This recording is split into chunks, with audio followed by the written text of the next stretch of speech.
So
কারণ রোদের মধ্যে যদি ঘুরতে চান দুপুরে তাহলে অবশ্যই একটা ছাতা নিয়ে আসবেন। ছাতা ছাড়া কিন্তু আপনারা ঘুরতে পারবেন না। যদি একটা ছাতা নিয়ে আসেন তাহলে কিন্তু দেখা যাবে যে রোদ থেকে বাঁচতে পারবেন। না হলে হয়তোবা দেখা যাবে আপনাদের অনেক গরম লাগতে পারে। এছাড়া এখানে কিন্তু যখন হাঁটবেন কিছু বালি টালি লাগতে পারে, আপনাদের পায়ে ফোস্কাও পড়তে পারে। তো এই যে এখানে দেখতে পারতেছেন, এখানে কিন্তু মেয়েদের কিছু জিনিসপত্র পেয়ে যাবেন। এই যে এই মার্কেটটাতে, এখানে এখানে ছোট একটা মার্কেট আছে, এখানে আপনারা কিন্তু কেনাকাটা করতে পারেন যদি কিছু চান। ফুল টুল আছে, মেয়েদের মাথায় খোপায় দিতে পারবে। তো আমরা তারপর ফুচকার দোকানে আসি, তারপর ফুচকা খাওয়া শেষ করি। ক্ষুধা লাগে আমাদের। ফুচকা খাওয়া শেষ করার পর তারপর আমরা আবার একটু অন্যদিকে চলে যাই, আবার ঘুরতে চলে আসি। এই যে এখানে কিন্তু আপনারা নৌকায় উঠতে পারবেন, যদি চান আপনারা কিন্তু নৌকায়ও ঘুরতে পারেন, ঠিক আছে। তো এই যে এদিক দিয়ে আমরা যাচ্ছি, আবার এই দিক দিয়ে কিন্তু এখানে সাইড দিয়ে আপনার অনেকে মাছ ধরতেছে, খাল বিল বিলের মধ্যে, নদীতে। এই যে এখানে কিন্তু চরকি আছে, আপনারা চরকিতে উঠতে পারেন। অনেকেই কিন্তু এখানে চরকিতে উঠছে, যদিও এই সময় কিছুটা কম সংখ্যক লোক, কারণ দুপুর টাইম, তো দুপুর টাইমে লোক কিছু কমই হয়। তবে বিকাল টাইমে যদি আপনারা আসেন, বিকাল টাইমে অনেক লোকজন পাবেন। এই যে দেখতে পারতেছেন এখানে কিন্তু মোটামুটি আস্তে আস্তে এই যে দুপুর কিন্তু নেমে এসছে, লোকজন আস্তে আস্তে বাড়ছে। এই যে চরকি কিন্তু দেখতে পাচ্ছেন, চরকি একদম ফাঁকা। এখানে কিন্তু লোকজন এখন নেই, ওই যে অনেক রোদ তো এখন দুপুর টাইম, এই কারণে। তারপর কিন্তু মোটামুটি অনেক লোকের সমাগম এখানে আমরা দেখতে পাচ্ছি। এখানে কিন্তু অনেক মানুষই আসে, ছোট থেকে শুরু করে বড় পর্যন্ত, বৃদ্ধ মানুষ পর্যন্ত এখানে ঘুরতে আসে। তো আমরা কিন্তু এই প্রথমবার এখানে এসেছি এবং জায়গাটা তেমনটাও চিনি না, কিন্তু আস্তে আস্তে ঘুরে দেখতেছি আর কি কোথায় কি আছে। তো তারপর আমরা আস্তে আস্তে রাস্তার দিকে উপরে উঠে যাই, রাস্তায় যেতে থাকি এবং আস্তে আস্তে কিন্তু আমরা আবার আস্তে আস্তে চলে যাচ্ছি কাশবনে। দেখা যাক আসলে কাশবনটা কিন্তু খুবই সুন্দর এবং খুবই ভালো। আপনার আহ, যাকে নিয়ে ঘুরতে আসবেন আপনার কিন্তু ভালো লাগবে। এখানে কিন্তু অবশ্যই আপনার যখন আসবেন অবশ্যই ইচ্ছে করবে একটা হলো ছবি তুলে দেয়। অবশ্যই আপনারা ছবি নেবেন, কারণ এখানে কিন্তু ছবি নিতে খুবই ভালো লাগবে এবং পরিবেশটা কিন্তু খুব সুন্দর এবং অনেক কাশফুল এখানে পেয়ে যাবেন এবং খুবই চমৎকার একটা পরিবেশ কিন্তু। তো অবশ্যই বেশি দূরে যাওয়ার দরকার নেই, আপনারা কিন্তু এই কাশফুলের পাশ থেকে এখান থেকে ছবি তুলতে পারবেন। এখানে কিন্তু উঁচু জায়গা আছে, এখানে আপনারা দেখতে পারবেন। যদি আমরা এই যে দেখেন কি সুন্দর কাশফুল, এখানে কিন্তু খুবই অনেক বিশাল এরিয়া জুড়ে কিন্তু এখানে কাশফুল রয়েছে, আপনাদের খুবই ভালো লাগবে। তো তো তারপর আমরা কিন্তু ব্রিজের ওই পারে এসে পড়ি। ব্রিজের এই পারে আসার পরে দেখতে পারতেছেন এখানে কিন্তু বিশাল বড় এরিয়া কাশ ফুলের।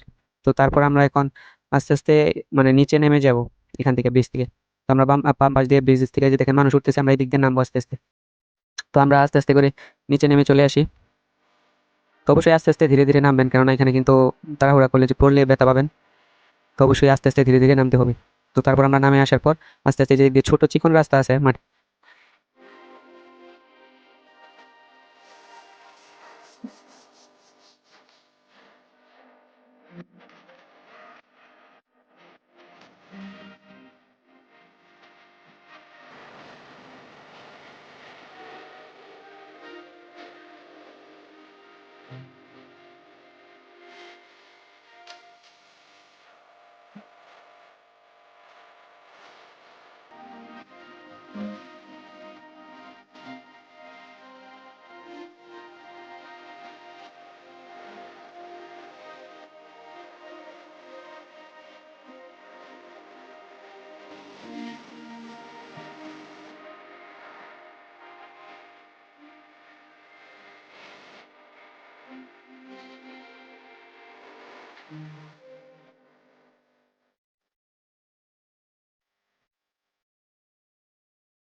প্রচুর কাশফুল এখানে আপনারা পেয়ে যাবেন।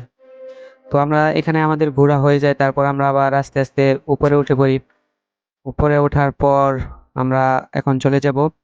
আমাদের কিন্তু ক্ষুধা লাগছে, তাই আমরা কিন্তু রেস্টুরেন্টে চলে আসবো।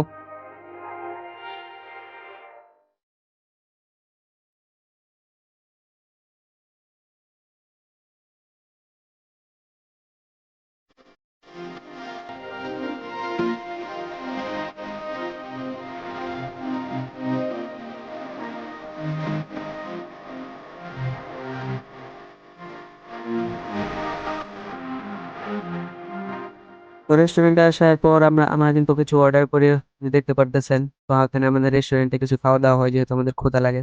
তো আমরা এখানে বার্গার এবং এখানে কিন্তু আপনারা লাচি পেয়ে যাবেন, বিভিন্ন আইটেম চিকেন পেয়ে যাবেন।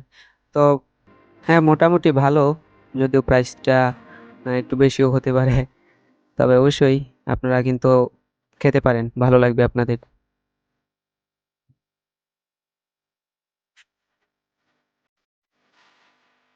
তো আমাদের খাওয়া কিন্তু শেষ। তো তারপর কিন্তু আমরা প্রায় সন্ধ্যায় হয়ে যায়, আমাদের খাওয়া দাওয়া করতে করতে লেট হয়ে যায়। তো তারপর আমরা দেরি না করে আমরা কিন্তু চলে আসি বাসায়।